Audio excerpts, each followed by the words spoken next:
Dengan mendayung perahu naga di venue Dayung Jakabaring, Presiden RI Joko Widodo resmi membuka kejuaraan perahu naga Piala Presiden yang juga digunakan untuk tes event.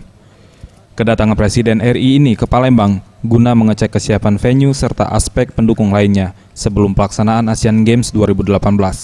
Dari peninjauannya, sejumlah venue di Palembang siap untuk memainkan cabur di ajang Asian Games 2018. Ditambah dengan transportasi penunjang lainnya seperti LRT yang segera beroperasi.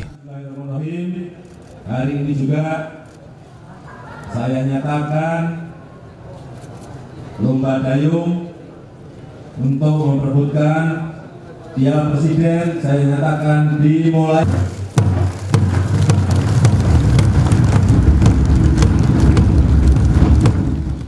Dalam Asian Games 2018 ini, Joko Widodo, Presiden Republik Indonesia, menargetkan Indonesia dapat berada di 10 besar.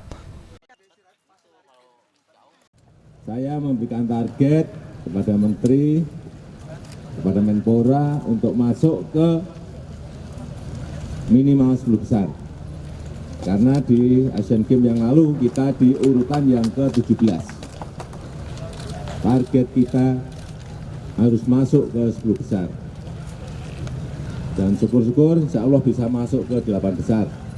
Hitung-hitungannya ada. Ya. Sebelum meresmikan venue dayung, Joko Widodo juga meninjau kesiapan LRT, venue menembak, serta bowling. Hal ini dilakukan guna memastikan kesiapan Palembang dan Jakarta menjadi tuan rumah Asian Games 2018. Tim Liputan, Sriwijaya TV.